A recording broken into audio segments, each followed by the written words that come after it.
Thank you for joining us, Charlie Carrillo. Thank you. Since the beginning between 1610 and 1626, the San Miguel Chapel in Santa Fe has been at the heart of many communities. Who first built this chapel? Well, when Oñate first came to Santa Fe and settled the Santa Fe area, across the river, which Analco means in Barrio Nahuatl Analco. language, Barrio de Analco means in the Nahuatl language across the river, the Tlaxcalan Mexican Indians that the settlers brought up with them established their own ermita. Ermita is a hermitage, a small chapel dedicated to St. Michael. And that was typical. Anytime a new community is founded, St. Michael is usually one of the very first patron saints placed in the community. And that was for two reasons. He's the defender of the faith, and second of all, the defender against enemies.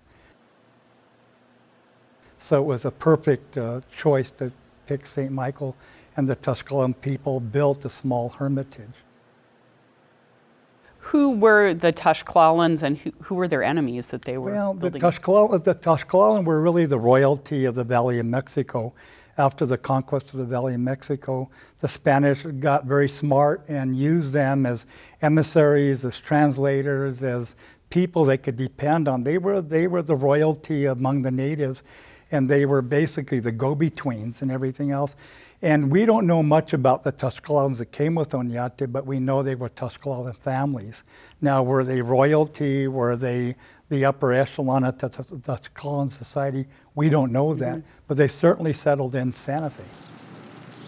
Can you tell us about how the original adobe walls and the altar were built by the Tlaxcalans and under the direction of the Franciscans? Yeah, we have little knowledge of what the original ermita looked like. 1955, the Christian brothers who basically owned San Miguel at the time were asking the questions, how old is this? When was it built? Is it the oldest church in the U.S.? And archaeologists did some excavation there, and they came to realize that it was a much smaller adobe church. We don't know much about it because all the original structure. The original structure, all that was left were foundations.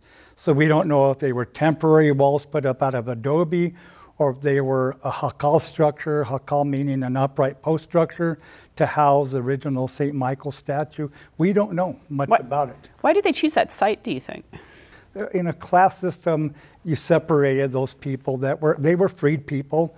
They weren't slaves, as many people think. These people came up freely with Oñate, but they put them across the river from the wealthier settlers. So the church that's there now, how old is that? Do we know? The new structure was started in 1710. We know that from all kinds of wonderful archival documents.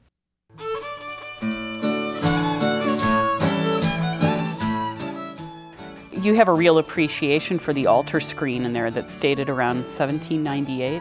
Yeah, the classic Santero by the name of Laguna Santero. That's how we know.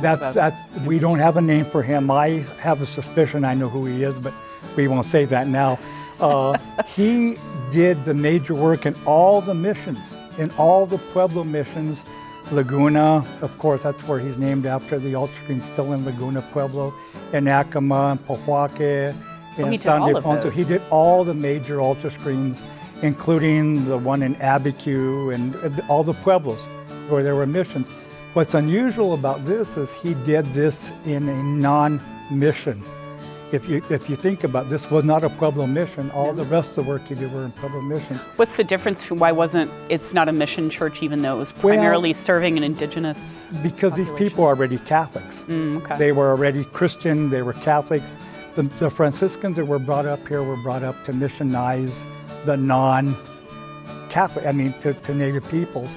So this is kind of a different setting, although they were Tlaxcalan Indians. It wasn't a mission in the sense of the rest of the missions, but it's a fascinating altar screen. It was overpainted many years, maybe as many as 9 layers of house paint. Wow. But in the 1950s, 55, Eboy, the famous art historian, spent a couple of years restoring. I think it took her 2 years to restore peel off all that old paint and in paint with the natural pigments. And it's probably the best preserved colonial altar screen of all of New Mexico. And that's what's so fascinating about it. The soft greens and pinks and soft colors used by the Laguna Santero. And it was more than likely he was from Santa Fe, Laguna Santero. There was an enclave of artisans in not many, hundreds of feet from that church. There was an enclave of artisans and carpenters that I wrote about many years ago there in Santa Fe. So it makes sense that he did the work at the Church of San Miguel.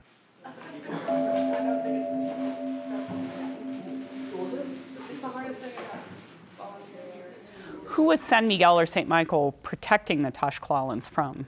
Santa Fe was open to being raided constantly by nomadic peoples that looked for opportunity. They would come to raid to trade or come to raid to kill. You didn't know at that time period if you were going to get bumped or you were going to make a profit. It was a balancing act. So San Miguel, being the protector of the faith, was protecting them in that spiritual sense, but he was also the protector against enemies. It's reasonable that they chose San Miguel as a protector because of the nomadic tribes that were constantly at warfare in New Mexico. You're talking about Navajos, Utes, and Apaches for the most part. Comanches came in, and Kiowas came in and everything else. Like I said, one day they could be trading and one day they could be raiding. How did the chapel serve the people of Barrio Analco over the centuries? Well, the initial church served the Tlaxcalan community and I suspect other Hispano people that were living in the vicinity. The neighborhood, people think it's the small neighborhood of Analco that we now know. If I'm right, that neighborhood went all the way up Canyon Road. It wasn't as small as most people and most historians think. I think it was a much larger neighborhood, all that west side of the river, the other side of the river from downtown. Who were the other people living in that area when it was? Well, when De Vargas came back, only one... After the Pueblo Revolt. After the Pueblo Revolt in 1680, only one Tlaxcalan family that we know about, that we can document, came back. Now, is it true? Maybe others came back. That may be true, but we have no documentation. A family by the last name Abrito came back. The rest of the Tlaxcalan family stayed in El Paso del Norte. Soon thereafter, that whole community, there was an influx. Even in the 1770s, Fray Morci mentions that there is an enclave of Genizaros. Genizaros being detribalized, Hispanicized native peoples. Now, where these Genizaros came from, the records really don't say. They describe them as Genizaros. And there, again, that's reasonable because, previous to the revolt, that's where the native peoples were living. And these Genizaros, Hispanicized native peoples, were living in that barrio.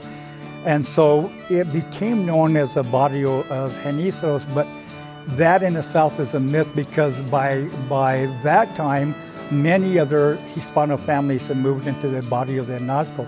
So it was a mix constantly from that time period on of both Genizaro families and Hispano families, some rich, some Genizaros. But these were freed Genizaros. Some of them may have been indentured to some Hispano families on the other side of the river. But the records don't say that. So we don't know to what degree they were in servitude to other Hispanic families. But definitely separate from sort of the more privileged parts of the city. Yeah, the more privileged part of Santa Fe. Yeah. So by the 1760s, San Miguel was kind of in decline even then because of the focus and attention to La Castrense. But it continued to serve the community from the 1760s at that point all the way to the 1860s when the Christian Brothers took over. And fast forward from 1860 to 1960, the late 60s was the beginning of the exodus of local people out of the Barrio de Analco because money talks and people, they were paid well, not as much as they could get nowadays, but back then they could sell their properties, those old historic buildings that all have historic markers on them. And there was an influx of newcomers, not native peoples, not Genizaros, not Hispanos, people that had money that came in. And maybe built, not Catholic. And I suspect none of them were Catholic. Yeah. Now, I can't say that to be perfectly honest with you. And they built commercial stores, inns, shops, and it changed the entire character of that whole barrio. And it went from being a classic Hispano neighborhood from the 30s, 40s, 50s, and 60s to a commercial neighborhood that it is nowadays. How does the San Miguel Chapel expand our understanding of New Mexico identity? Well, it has a great history that we can document, and it has all the myths attached to it because everybody in Santa Fe wants everything to be older than what it is. And that in itself perpetuates an understanding, even though it may be false, of a long history. And New Mexicans, especially Hispanos, love to tell stories about how long they've been here, their history. So in a funny way, that notion that was a myth about everything about San Miguel perpetuated its salvation in a sense.